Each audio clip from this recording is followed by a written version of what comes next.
Welcome to Living Life Gospel. Real life, real talk, real hope. Every show. Join us every Thursday at 6:30 p.m. as we discuss topics relating to life, church, family, education, and so much more. Invite a friend. Tag them even. But don't you dare miss the show. Living Life God's Way.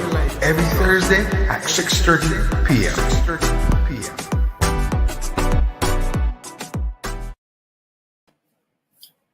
Good evening to you. Welcome to Living Life God's Way. We're glad you're here with us this evening as we get into this evening discussion. There's some controversial stuff going on about this discussion, but that's okay. But we will obviously share our thoughts founded on the Word of God, as the Lord will obviously direct and lead us based on His Word and so on. So that's where our thoughts will come from this evening. Ladies. Hello. Hi, and a blessed good evening to you. I'm hoping you're well and you're ready for this discussion as well. And you know what I always say, share the link, share it with someone, and let's get into some discussing and talking and sharing, and you can put your comments as well. Yes to you. I'm finished. Good evening and welcome. Looking forward to this evening's topic. I think it's quite hot, to say the least. It's a very, very hot topic at the moment. So I'm looking forward to today's discussion. Yeah, and as you can see on the screen, The topic is, are we raising women to be men? So there's one gentleman right here. There are two ladies over here and over here. So they'll share their thoughts with us. And of course, I'll share my thought. And we share based on what we see in society all over the world. Obviously, all over the world in terms of what the news shows to us.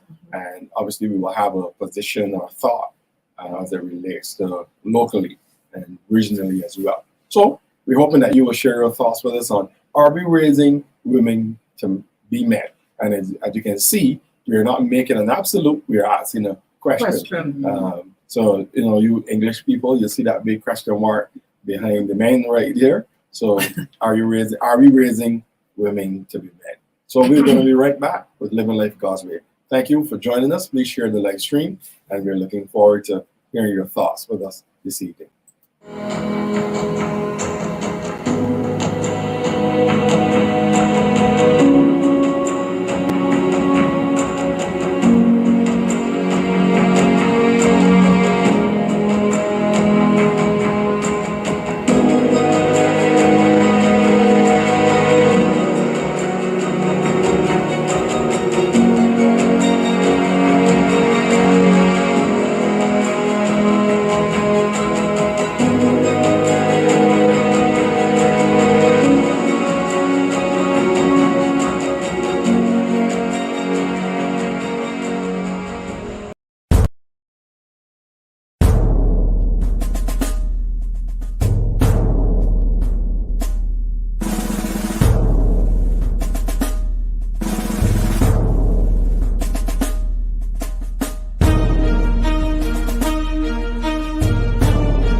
Welcome to Living Life Gospel. Real life, real talk, real hope. Every show. Join us every Thursday at 6:30 p.m. as we discuss topics relating to life, church, family, education, and so much more. Invite a friend. Tag them even. But don't you dare miss the show. Living Life God's Way. Every Thursday at 6:30 p.m.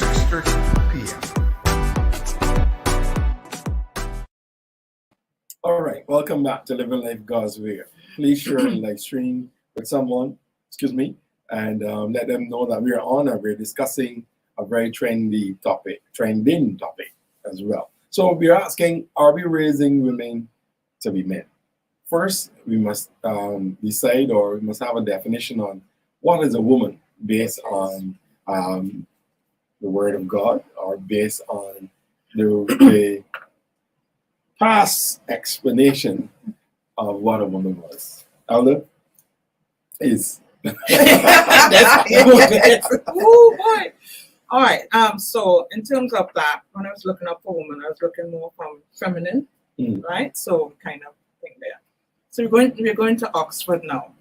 So femininity, they said, qualities that attributes or regarded to characteristics of women. So how do we describe women? Traits such as, take note, people is long. Traits such as nurturer, sensitivity, Right. sweetness, supportiveness, warmth, passivity, cooperativeness, expressiveness, humility, empathy, affection, and the list goes on, including emotional. All right. Can you give us that again? I think that's a very profound description. All right. So traits such as nurturance, sensitivity, sweetness, supportiveness, warmth, passivity, cooperativeness, expressiveness, modesty, humility, empathy, affection, tenderness, and being emotional, which All right. includes kind, helpful. All right, so let's break that down. So because I think there's some important words that must be noted there, especially because we're talking about character. Right. So one says humility. Yeah. So being humble. Right. And give me another one. Warmth. Warmth. So could you guys make a note of these? Because I think that. Well, I mean outside of Oh, these. yeah. Mhm. So humble or humility. What's the next one? Warmth, Empathy, empathy, affection, affection, tenderness. tenderness. Yes. So the description, the Oxford Dictionary is basically saying that when you think of a female, you are thinking these particular type of qualities. So when we are saying, are you raising women to be men? We are asking, are you raising women that have a different characteristic than a man? Right? Yes. Do you have a definition for a man? Yes. All right, let's hear that. When it comes to the masculinity, it is seen as a trait which emphasize ambition, acquisition of wealth, and gender roles. The traditional stereotypes when it comes to definition for men: assertiveness, aggressive, sexually adventurous, and emotionally restrained. All right. So in context, Short list. in terms of description, this is what we're getting at this evening, ladies and gentlemen. So that, because we don't want you to think that we're in a place of bashing anybody Right. or anything. If you would have heard, we're not going to show it, obviously, because of copyright infringement and so on. But TD Jakes would have shared this same subject, and he would have said, "Are we raising women to be men?" And obviously, it caused a lot of discussion, and some persons disagree and agree, and so on. But we're here to share our thoughts with it based on how we view society, how we view church, how we function inside and outside of church as well. So Elder Sheridan would have given some description on description of what a woman is, Yeah. and then description of what a man is. Yeah. And there were character traits that were mentioned in the description, which is unique Yeah, to exactly. both the male Right. and the female. Yeah. Right? So you guys want to jump in there? If I may, there's one more definition I think that is important for us also. When I use the word raise, to move to another level or to another responsibility.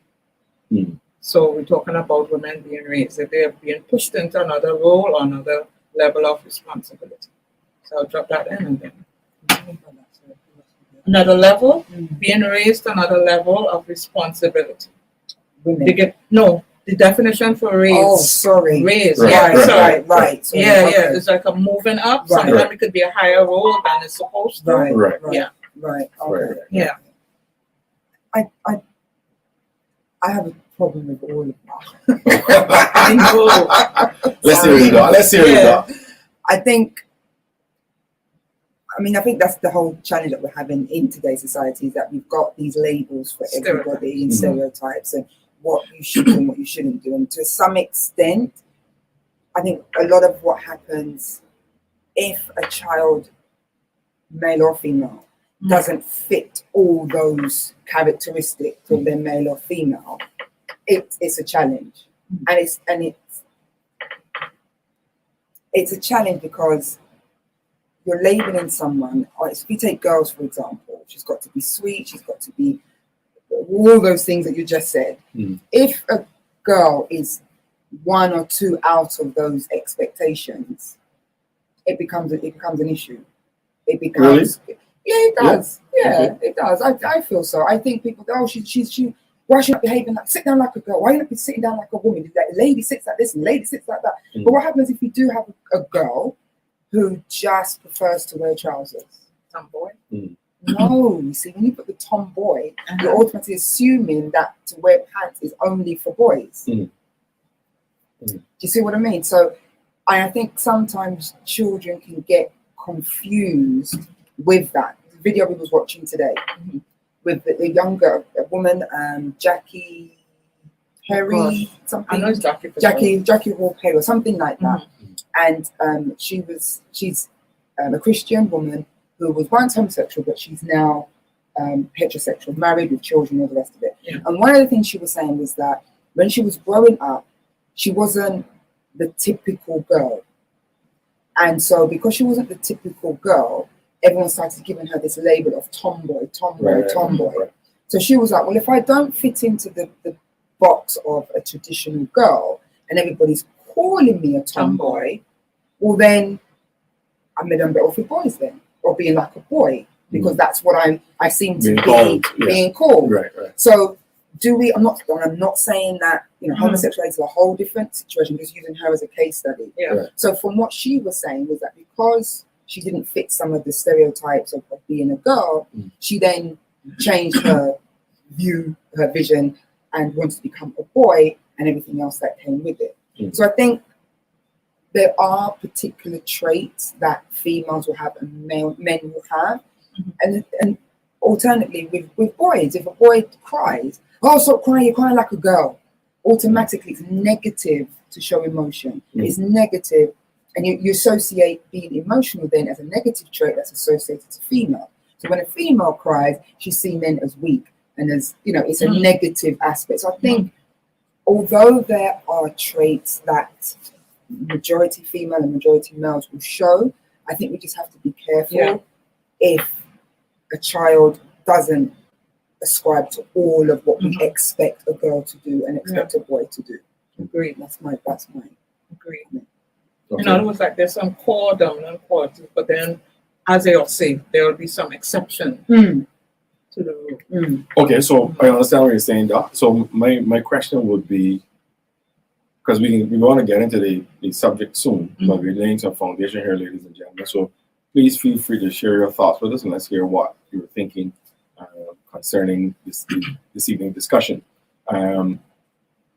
We are categorized, or we are called something based on generally the study of persons or people who would have sat, did what do you call it? Observation would be one. They would have done case studies and so on, and they would have been able to articulate that this is the thing that most fit this thing. So if you're thinking about, for example, if you're going to describe a cell phone, you will have a certain amount of persons who would have done research to say this is the purpose of this and this is what this does. So just adding on to what you're saying, I think one of the errors came when because I personally don't have an issue with the description. I think that the description is fine based on what I see over a period of time and so on. I think that when somebody is different is when the challenge comes, where as you obviously would allude to, when you cannot appreciate different. I think that's where our challenge comes. So if like, for example, you give we talk about the pants. Somebody said, okay, men are supposed to wear pants, and we grew up in church. I don't know if you guys had this, where you grew up in church, wear pants for a female would be seen like a sin, you know. So for me, that is frivolous in terms of pants. So that's not a character definition of who a woman is. That's a female deciding to wear pants, right? So it doesn't define her character. I think it does mean to associate with being a tomboy, right? But it doesn't define her as other persons who did the definition. Yeah. Society, exactly. That's put the labels on in the first place. Right. So you have these people making these determinations because you wear something, and to me that is outward. And I think that's where the challenge is, when we put so much emphasis on the outward, that the inner, or that the core of the person is what is inside versus what they wear. That's why you hear somebody say you are not what you do, you know, because if somebody does something, it doesn't mean that they're that, you know. Evidence has shown that. So are we raising women to be men? This is the question. I hope, ladies and gentlemen, you've heard the preliminary what we were spoken about, and you know, looking at women and men, and we know that it's a kind of touchy subject, but that's okay. We discuss those kind of things here. We share our opinions and our thoughts based on the Word of God, directed obviously by what the Word of God says to us. So, are we raising women to be men? And obviously, this is your opinion, ladies. Yeah. What are your thoughts? And then I'll give mine. I mean, to an extent. I mean, to an extent. Right, okay. I think so. In modern society, I do think so. I hear a lot of adult women when they're speaking to their daughters.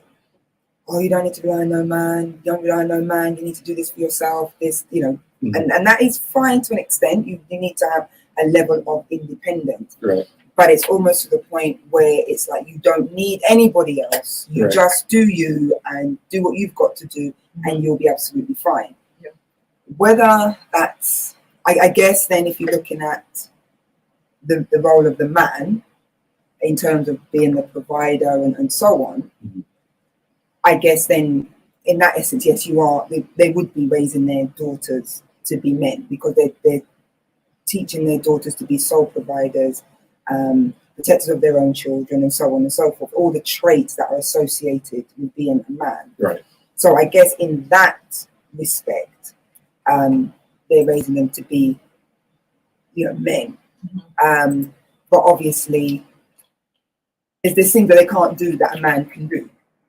Right. You know, obviously because of the way the biology is made and so on and so forth. But in terms of material and finances and so on, I think yes, to a certain extent, we're giving privileges and liberties to females without maybe the responsibilities of what it still means to be a female, to be feminine, to be a woman, and to then, you know, how that fits when you have a relationship with a man, right? A heterosexual relationship, obviously. Yeah. And I think that's where the challenge is coming on now. When we see adult relationships, when a woman is so accustomed to doing everything herself, leading the charge of her own life, of her own children, or what have you, and then a man comes into life, and he's a man's man, so he wants to provide, and he's, you know, is a man of God, for example, and what have you. And then that you have that clash now, because it's like she's not sure perhaps of where she is placed or what she should do, because she's so accustomed to doing it alone. Right. So there comes a challenge there. Yeah. I think that's what T.D. Jakes was alluding to, that women have, because we've had to do it for whatever reason, to then drop back into a partnership arrangement. So it takes time, and it can be a struggle. It can be a struggle.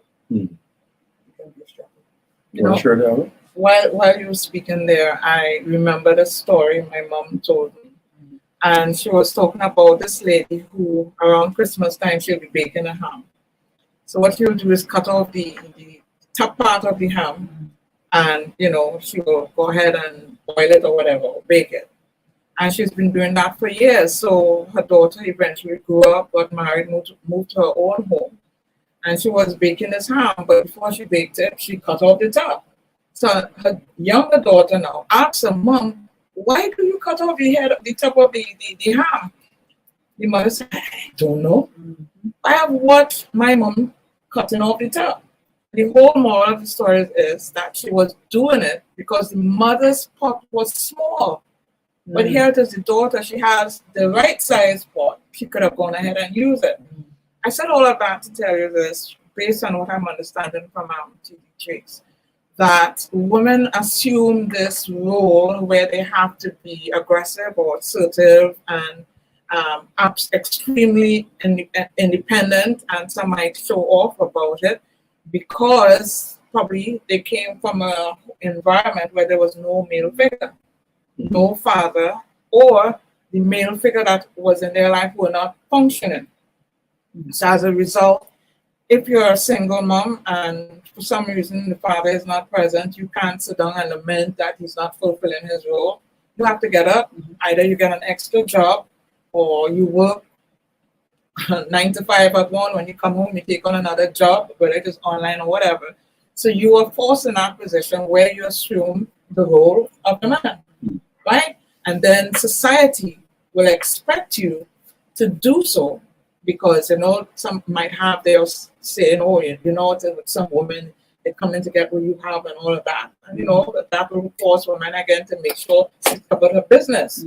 You understand? So it's a combination from a generational reoccurrence to the environment or society just placing this responsibility on the woman. And the big question I'll ask is then what are the men being taught?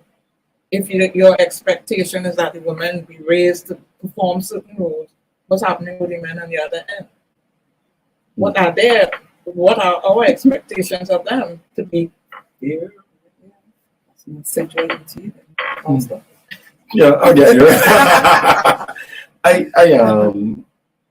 I think because of different reasons, you guys shared these reasons and so on, that we have found that our society is applauding a certain type of woman.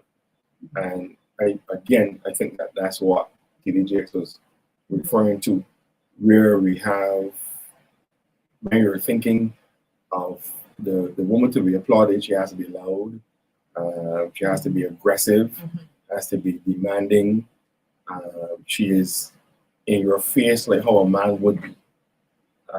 And that's where the challenge came. Because there are women who are very intelligent, and very strong women, and they are neither the description that I just gave, neither loud, neither aggressive, neither bossy, and so on. And they fulfill this, what we would have described earlier, humble, loving, caring. It is. You think of when a child gets cut, the child would more likely run to mommy for comfort. If a child feels afraid, they will likely run to daddy for comfort. And I think that if we are confused, or our child is confused on who does what, because of societal applauding, it could be challenging. So I think that our society at large, is applauding those type of women where they behave just like us men. And I'm not talking about, because I see women who paint, I see women who drive trucks. Yeah. Like I know this lady who drives truck, and she's the real lady. I mean, she is so feminine. Is to me, I see her when I see her drive, I'm like, wow, girl. I mean, she drives this truck, and there's nothing about her that says I'm a man. Her attitude, her tone, even how she drives, And I mean, it's not those little trucks, it's the big 10-wheelers. Yeah, and she does it really well. I mean, when she get out of the vehicle, she is so pleasant. Right. So there is nothing aggressive about this lady or anything. So if I'm thinking about her, so it's not the things that we do. Remember, we were talking about the pants thing. Because someone could categorize her and start categorizing her, and then they'll be so wrong. When they have a one-on-one with her. But then we have the other side, who, for example, I give you ladies an example. Like a lot of the youngsters now are wearing their pants below their underwear. And you know what I'm seeing, ladies? I am seeing ladies doing it now. Ladies are doing it now.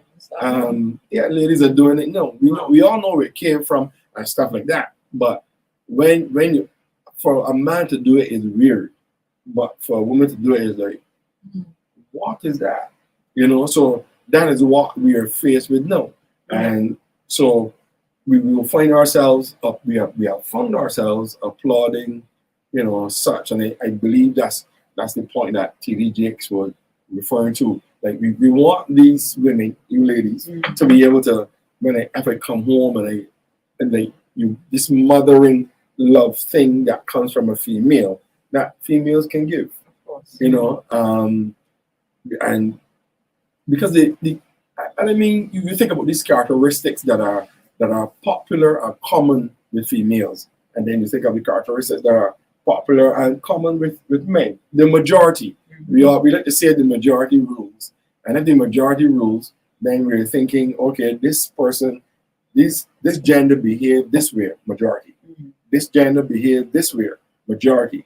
So if the majority is behaving this way, then you can agree the commonality between the two genders is this thing, this for this set, and this for this set. And then there's the exception, right?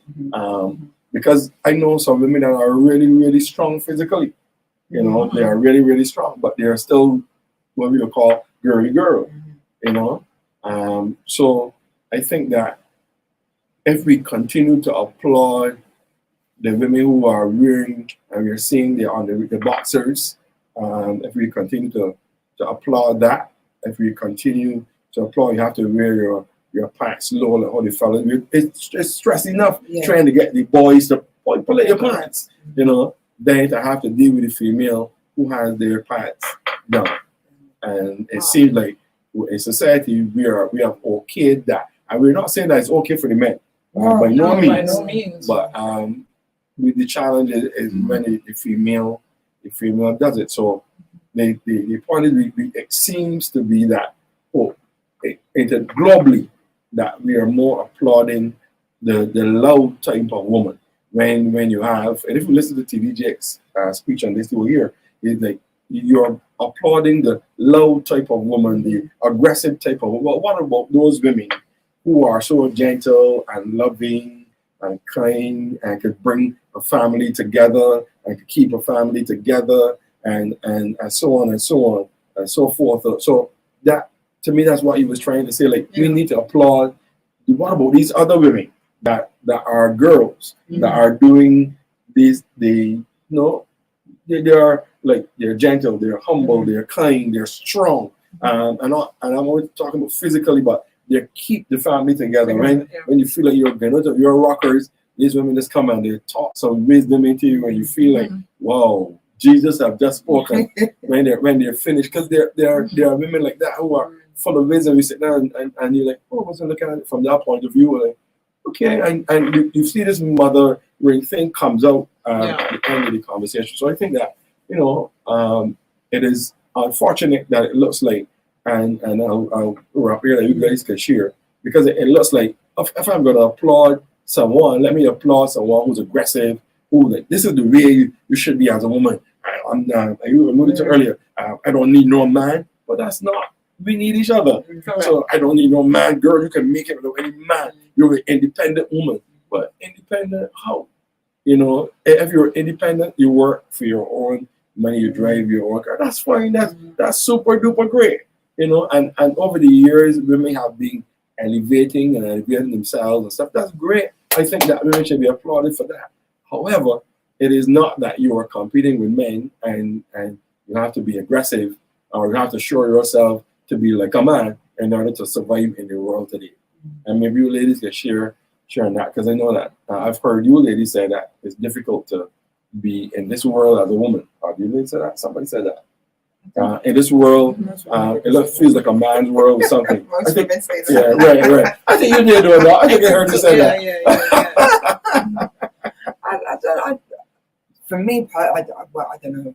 I think it can be challenging. I mean, we do live generally, if we look at the globe generally, we do live in a patriarchal society still, where majority of leaders and so on are men and what have you, even though Barbados is quite unique in that it is led really by women. Right. Men, the prime minister's female, the deputy prime minister's female, the head of the prosecution, so it is a female, the president is a female. So there are, in terms of our structure here in Barbados, we are governed by females, but I still think that generally it's very much a patriarchal society, still very much along the lines of in favor of men. And I know a lot of men will disagree with that because of the things I've just said and what have you. But I think generally men, the systems are set up from a male perspective. T.D. Jakes made a point where he said that when men are led by women, it breaks the divine order. And he said that real men pour in. If Adam had not allowed Eve to pour into him, sin would have never come into the world. Sin came into the world because Adam broke the order. So, could we discuss that? That's what we're going to discuss. So, when, like I just said, for example, in our society, we've got a lot of women who are in charge, and I've heard, and I don't necessarily agree, but I've heard on in the streets, that's why we've got so much problems here because everyone's being led by women and whatever, which kind of they then bring up, they take out snippets of the Bible and whatever to suit their purpose. So, I mean, I kind of agree with T.D. Jakes here, that when men are led by women, I don't think a man should be led by a woman. Like I said to you, I would never go up to a man and say, I'll let him do that. I think he should take the lead. I think a man should make certain decisions within the household and take that lead. And I think a woman's there as a support. She has a very powerful role, I think, as that support mechanism. And I think my joy really would be for women to really understand their role as women. And once they understand their role as women and harness that, they will realize how powerful their role is. Because if they really maybe I'm letting the secret out of the bag, but if a woman could really harness her power and use it wisely, she could have everything. She could have everything. She could have everything. Everything, biblically, spiritually, physically, financially, everything. I personally feel that a woman could have everything, provided she's doing it in the spirit of love and God and rigorous without saying that. But I do really feel I this whole kind of aggressive, I need to be like a man, and I don't think it is necessary. And I do believe that what T.D. Jakes was trying to say was lost on a lot of people. They just say, he just wants women to be submissive, and he doesn't want women to lead, and he doesn't want women to be in control of their own lives. And I saw all those kind of comments. But I think he's right. I think, if we're looking at it from scripture, Adam was first, and Eve was brought in as a helpmate, as a support. And there's nothing wrong with that. Even if you take it out of the biblical arena. If you look at management, I teach entrepreneurship and management and so on. So if you look at an organizational structure, I say to some of my students, the deputy position is one of the most powerful positions. Deputy is almost like administration. It's one of the most powerful positions to be the deputy, because everybody underneath you is looking to you. The person above you is also looking to you, and you're right there in the middle. And if you can wield it well, when the person above needs assistance, they come to you. They come to you. They need your support. What are your thoughts? So if you can harness that level of power, you are an extremely powerful position, and that is what, for me as a woman, part of your role is being in that position where you can harness both sides of the fence, as it were, and use that to the benefit of your family and yourself. And if you're looking at it, I mean, even in terms of a house, though, the roof, which is at the top, and then you have the support of the side. Correct. If the side moves, how good is the roof? All right then. Exactly. So even thinking about in terms of support. And if the foundation is not good, the whole house just sinks. Yeah, the roof will stay, but everything's going to go right down. Exactly. Because it's when I think about it, somebody has, and maybe it is life that happened with females. And ladies, we're not knocking you or anything. I just want you to understand where we're coming from and not misinterpret what we're saying. I find, for me as a man, what is a big turn off is a loud, aggressive woman. It is for me is a big turn off. Like, let's say, for example, you're sitting in a meeting and you have to rah, rah, rah, and you have to be the rah rah. That's a big turn off. So if your husband to be is in the room, so many men you just lost. You just lost a million points, boy. You know, because it is this thing that draw a man to a woman, and it is more. You know, it is this person who is different from me and not like me. Exactly. Right. So I don't want you to be the aggressive person like me.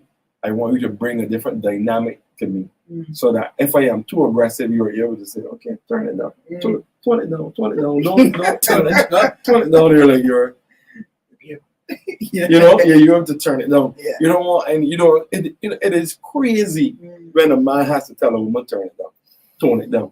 I'd be so embarrassed. Well, Yeah. Like, you know, and I have seen it. I've seen it before.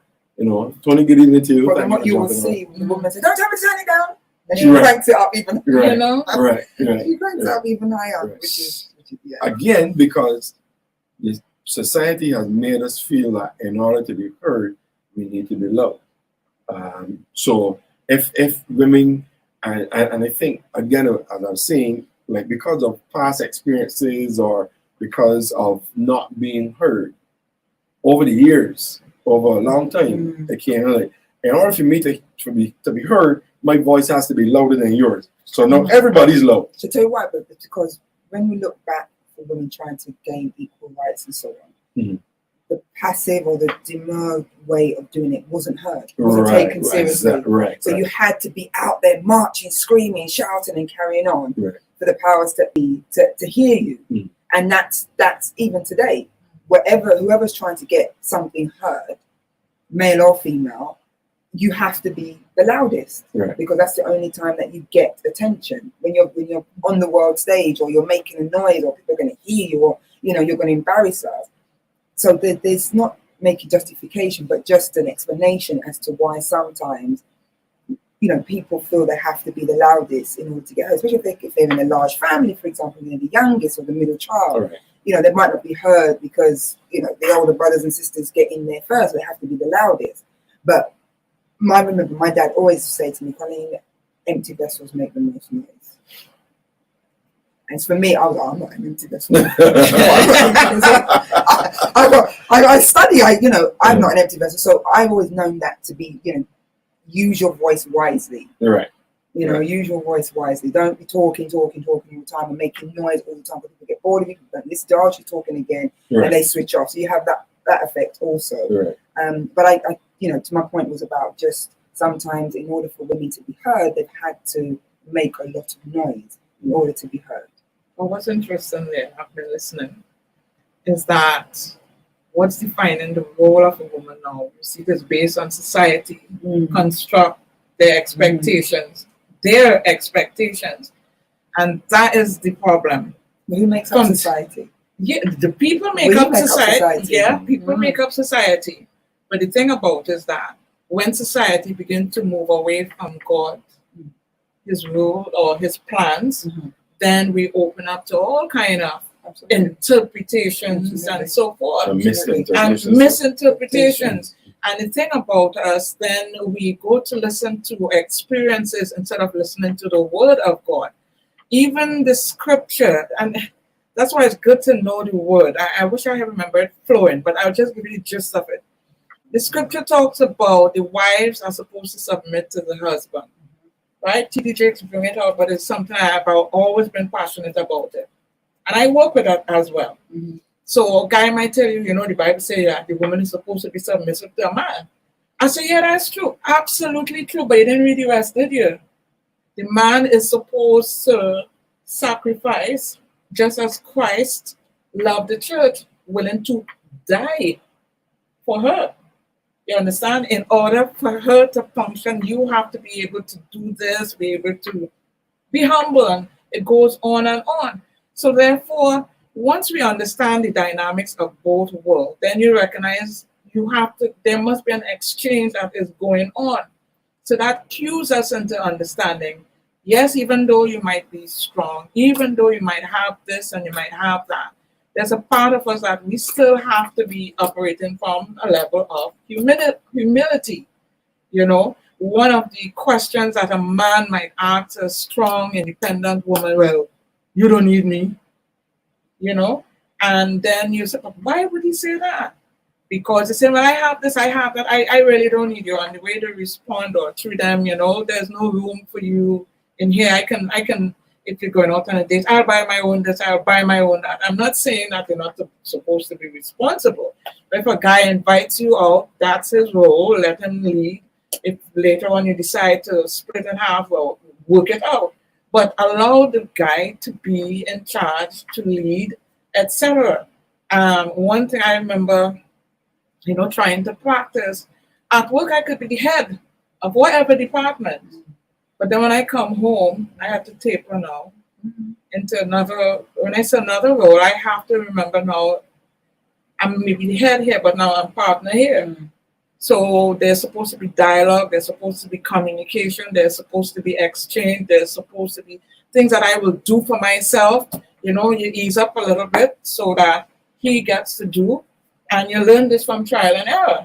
So like I'm waiting for the door to be open or certain things like that, where the gentleman can do his stuff, but there has to be a conscious dialogue in our mind. Am I going to be operating from a place of pain or past history, or am I going to come back into harmony with the word of God and work from there? And they're saying that women need to understand what's their as you would say, their power, in that you're not supposed to ditch the men or replace them just like that, but you're supposed to insist on they coming up or functioning as they should.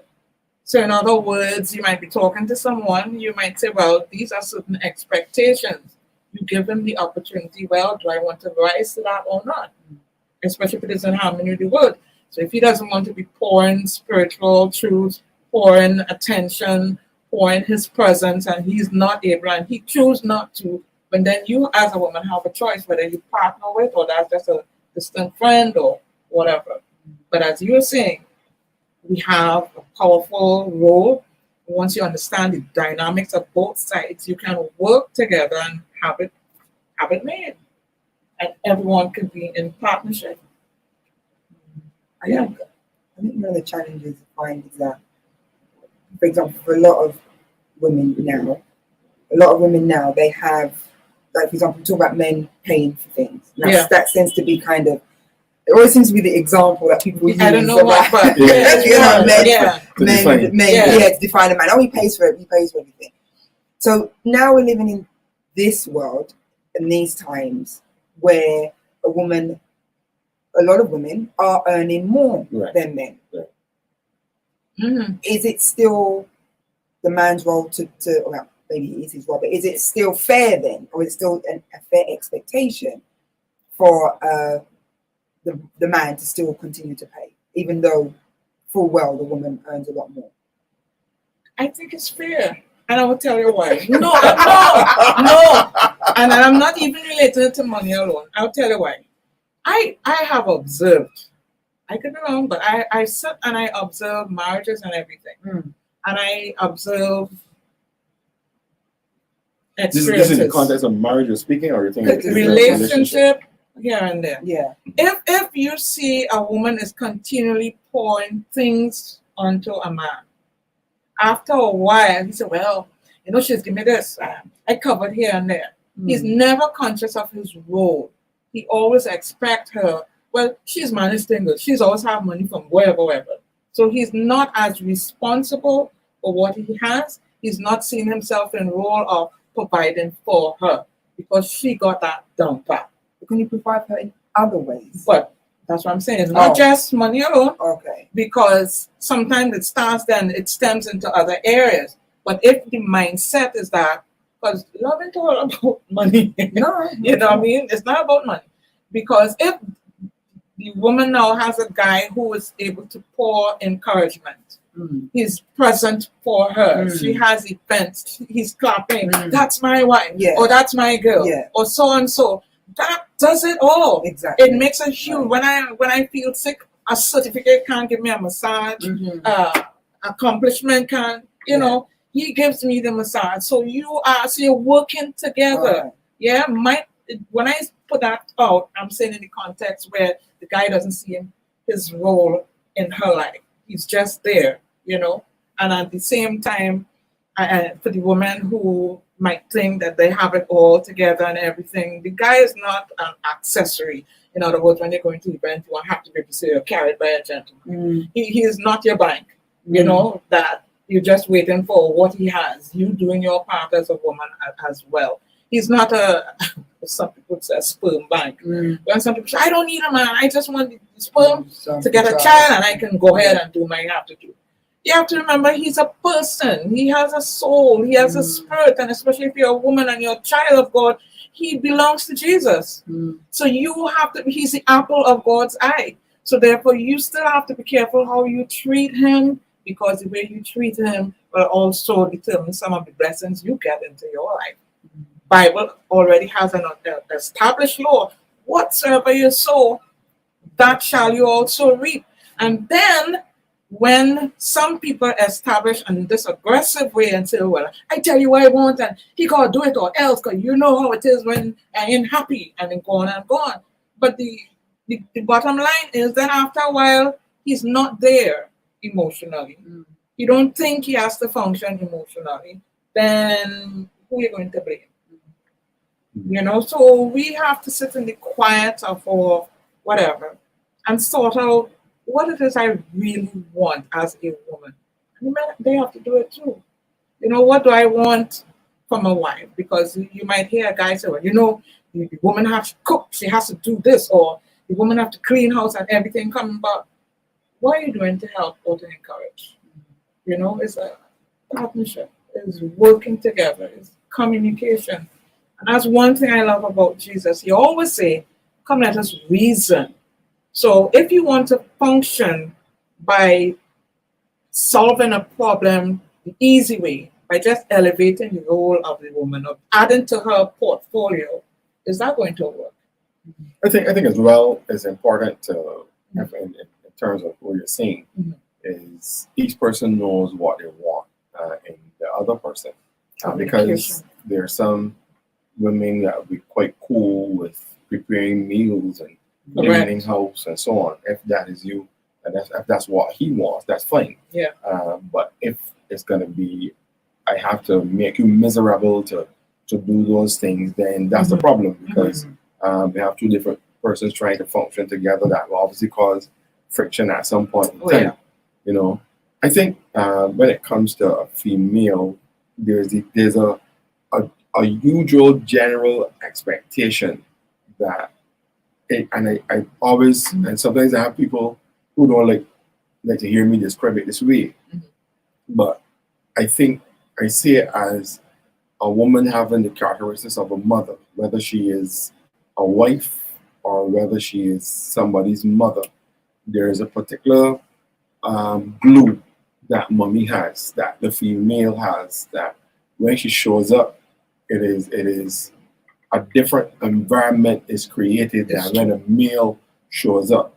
And I think that those dynamics need to be known by either gender, either people, either persons. Okay, this is what will come when I'm here. This is what will come when she is here, when he is here. These two different dynamics working together. If God wanted clones, he would have made Adam and Eve. He would have made, I think some people say Adam and Steve, you know. But he brought two different types of people together to function. Even though they're different, they became one. Why? Yeah. How can two opposites become one? Because there are roles that they play, and that's how I see it. There are particular thing that she can do. She brings, and it's not that you can't do it, or because I can paint. You can paint. You can paint. I'm not talking about your art. I'm talking about because I can't paint. Right? You can paint a wall, right? You can't paint. Right, so you can paint a wall, but there's a different dynamic when he does it, and there's a different one when she does it. Not that she can't do it or she can't do it just as good, but it's different. I find that these certain roles are, and then when we compete against each other, this is where the confusion comes. And I understand Mr. Misha's point there, which he made about sometimes men dropping the ball and stuff, but a woman cannot. Samis, a woman cannot assume the masculine characteristics. She cannot. She's not a man. She's not a man. Right? This is my opinion here. She's not a man. She can do things like a man does, but she can't. It is like saying, I have a car. A car will do what an airplane does. To my mind, no, your car can't fly. I won't drive an airplane on the road. There are vehicles, but they're two different. They operate in two different dimensions, as it were, or capacities. You know, so I think that even though because we live in a world where so much happens, and we can either be ruled by fear or we can be ruled by love, and a lot of us are being ruled by fear. So I'm not submitting to no man because no man on fearing me and treating me badly. I'm going to be strong and I'm an independent woman, no man. Then I'm not loving no woman and taking it cheap because she will do this and she will do that. So we have this fear thing going on because of what has happened to us in the past. So this is what has happened. So now I have set up these barriers and these boundaries so that you can't get past here. So I will treat you this way because of my experience, and that's not fear.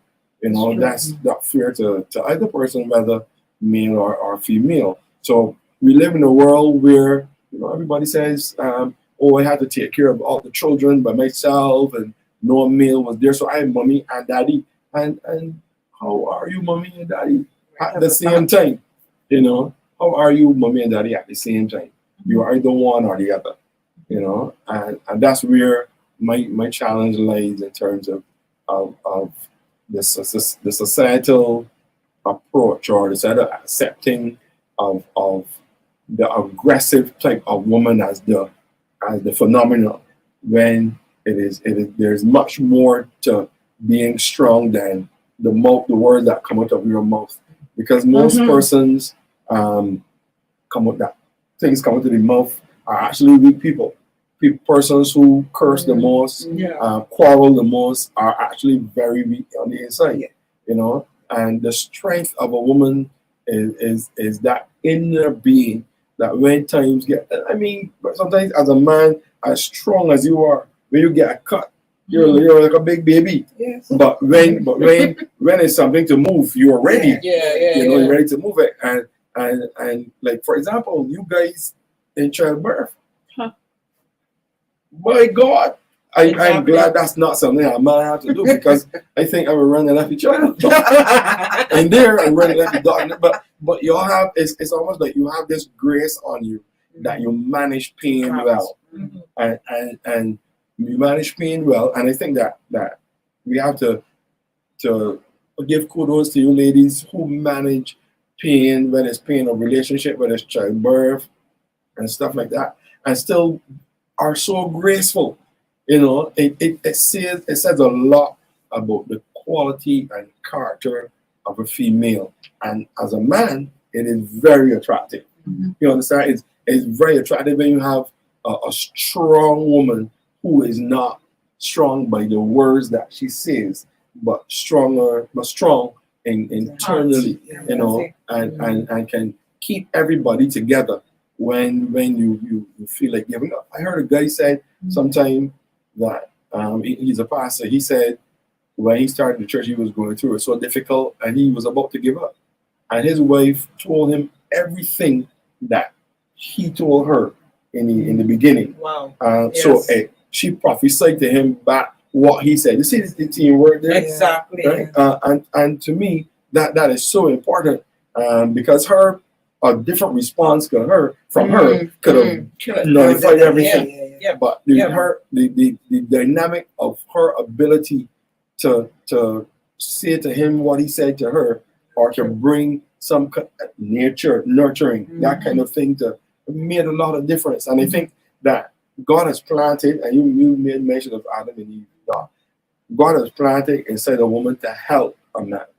And I find that a lot of and that's why they say behind every successful man is a good woman or a strong woman or whatever. You know, it's very true, because in the times when you feel like giving up, that strong person, the deputy, has the ability to come and say, no, we're gonna do it. How about you do it this way? What do you think? But remember, you said you were good. How about trying it? You know, and you have that support system. And I think that when a woman is functioning that kind of level of capacity, the family is unstoppable. Exactly. Right? The family can move mountains when a woman is able to function in that place, because she identifies the things that when that everybody else is looking, everybody see, what's happening at face value. Yeah. But then you get this woman who's like the Holy Spirit just comes in and she, but you know, I was thinking, and here wisdom starts to reveal to unravel from her mouth. Right. And you just sit down there in amazement. I am telling you, when a man has a woman like that around him, he's quiet most of the time. I am telling you, it is when you have this person who cannot glue it together, and looks like confusion is in the place because there's no glue. But to me, I see women as the glue to the family, the glue in the church, the glue at school, the glue they keep it together. And that's why for years while men went out to work, women kept home together. Now we have women going out to work and men going out to work. Now the woman can still work and still glue the family together. So it is, the dynamic hasn't changed because she is who she is. Yes. You know, she is who she is. So now the male will have to come aside, know that, okay, babe went to work today. If I'm getting early, I'm going to cook, boy. So that when she comes in, she can relax, because I'm going to need her tomorrow. Right. I need wisdom to speak tomorrow. You know, and I think that if we operate like that versus the two genders trying to compete against each other, we will, because the competing is what is the problem. You know, the competing is what is, when we are so good at so many different things. You know, we're good at different things. And for me, I'm speaking personally here, I'm not threatened by females around me at all. Actually, they love to be around females because it is you get wisdom coming out. You get a different way of doing something. You know, many times I came up with ideas for something at church, and somebody came and dropped an idea, and I'm like, yeah, that's it, there, boy. And I ran with it, and my masculinity wasn't threatened at all. You know, I wish you could repeat that. It's been recorded. Thanks. Yeah, masculinity isn't threatened because the the support of the female is great, and that's why I'm saying female doesn't have to try to be a man. Even if you are a painter, you could be a woman painter. You don't have to paint like a man or be like a man or be rough like a painter man. You could be a woman. Just be a woman. Be the best woman that you are. You know, and obviously we follow the context and the direction of the Word of God. And it all connects. Yeah. Love your neighbor as yourself. Love doesn't keep no record of wrong. And all these different things. I'm sorry for the gentlemen. I'm sorry if you have that type of woman and you don't know how to appreciate it, I'll pray for you. Because it is really heart-wrenching, because you hear a lot of stories where women say they don't feel valued Right. by men who call them names. And what I found, unfortunately, that it's a lot of women who are the more quieter type of women, the more reserved type of woman. You have the men going after these kind of women. And then you have the other men who are cool guys, have these aggressive kind of women coming at them. And like, it's just amazing. Is it choice? We could do a topic on that. you know, I'm doing some research on that because I don't understand. I need to understand. I need to understand why it happens. Why, you have this really nice, Could it be that there's a was it opposites of side of, right? But could it be that there's a side of you, there's this void, so you think that you need this type of person, rather you may not think that you need it, but you find yourself gravitating towards it. Because if you think that you need it, you probably won't do it. But you may find yourself gravitating toward, because if you look at life, you may find like these are the kind of people that I am friends with, or these are the kind of people that I get involved with. Well, you see, a lot of your initial socialization in terms of partners based on your parents, or the adult male figure or female figure in your life, whether it be the auntie or whatever. It might also be your biological parent, but the most important role model, and that's who you tend to gravitate towards when you then look for a partner. So that's why they were saying it's so important for fathers to be around and mothers to be around, because for the opposite sex, like for you as a daughter, her first interaction with the opposite sex will be with her father. And so she will see her father, and she would see, and that's, you are the model. The image bearer of you're speaking wisdom. You understand? It's very true. So, and the same for boy children when they see their mother. So then you say they do pick up, then they do tend to date similar people as their parents. Even the look. Depending on the relationship with their parent. So it is critical from birth, really, in terms of how we interact with our children, in terms of the adults they become. Obviously, we know that, but also the partners that they then select. And so when we look at a woman or a man who might be quite quiet and really nice, and then they have this really brash, harsh partner, you're like, well, how do you two actually? How does this work? Like, you are such poles apart. And then when you do some digging, sometimes they remind them of their father, or the role model that was prevalent in their life.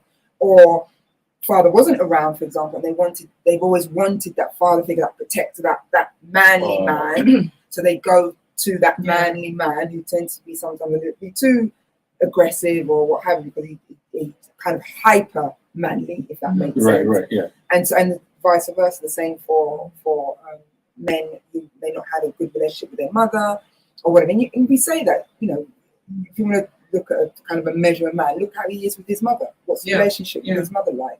And the same with a woman. What's the relationship with her father like? Because those are the main people they would have had contact with initially in the very early years, and that will shape how they view the opposite sex. Another thing, I remember I was observing the same kind of pattern. And I remember I was talking to this guy, just a friend. And I'm saying to him, how come if you see someone that may be a little bit more qualified, or she's doing this and that, how come you would leave that and go to someone who may be, I don't want to say lesser, but who's not as different. Let's say different. And they look many face. You want to know why? Because of that difference, I feel I'm not adequate enough. I feel, why would she really need me? In other words, I cannot project myself as a man. I can't tell her, well, 2 and 2 is 4. She already knows the square root of 24. Okay? I can't tell her, well, let me help you build this thing. She already has it. Right? So they prefer, in other words, as I said, boy, that's too much work to meet your expectations. So they prefer just keep looking around until they find someone that they can do that with or do that with. Yeah, so it makes them feel adequate, and that is why, for some women who may go ahead and marry someone who may not be as, even though she respects him, may not be as qualified or as this and that. Some guys, and I've heard about it many times, instead of appreciating her extra knowledge and they work together and complement each other, he pulls her down. Oh, she's no good. Or she only getting a few dollars more than I am. And he continually does things to break her confidence. And that's If somebody, if either person does that, both of them need counseling. Yeah. Because I will conclude from that that there are deep emotional issues there. Right. Because if you are valued by your academics or what you have, it says that the person is very materialistic, Right. as well, Right. and it's more about what you can get versus partnership, and that persons like that should really get thing, because if your partner is better than you when it comes to academics, or they have more money than you or whatever, then the coming together makes what you have in any way stronger, as Exactly. opposing to trying to compete with the person or manipulating them by your negativity or something like that. And if somebody does that, they really need that. Ladies and gentlemen, we are so out of time. We are so out of time. We are having a really good discussion. I think, ladies, we'll need to do a part two of this session. Yeah. So please share the live stream with someone, with the ladies and with the gentlemen. We'll have it again next week at 6:30 right here on these mediums that you're currently watching it on. We hope that you have gained something from this evening's discussion. There's so much to discuss when it comes to male and female, because male and female is the foundation of family, is the foundation of church, and family is the foundation of everything. And the way we behave, the way how we treat each other, all of this makes the difference in the societies that we live in. And sometimes we may not see it as important, but it really is. It really is important. And the parental, as we heard from Dr. Collins, she mentioned this a lot, in terms of what happens with the relationship with the parents, has a lot to do with how persons select their partners and so on. I think that's a fact. So we've had a good discussion. Time has run out on us, and we don't want to keep you any longer, because we know you'll stay with us the whole night for this discussion. But we don't want to, you know you have other things to do. So we will continue looking at, are we raising women to be men? Maybe we can get someone else to come on with us who may have some other thoughts. Who knows? But we sure enjoyed the discussion. We have been learning. I'm sure all three of us have learned from each other on this subject. So please join us again next week on Living Life God's Way as we continue. Yes. As we that's an inside joke. As we continue on discussing these subjects that others may not discuss. So we wish you a great Thursday evening and a fantastic weekend from all of us. Living Life God's Way. God bless you. Bye. Bye. Welcome to Living Life God's Way. Real life, real talk, real hope. Every show. Join us every Thursday at 6:30 p.m. as we discuss topics relating to life, church, family, education, and so much more. Invite a friend. Tag them even. But don't you dare miss the show. Living Life God's Way. Every Thursday at 6:30 p.m.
Welcome to Living Life God's Way.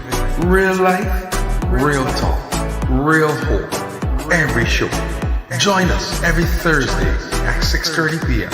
as we discuss topics relating to life, church, family, education, and so much more. Invite a friend. Tag them even. But don't you dare miss the show. Living Life God's Way every Thursday at 6:30 p.m.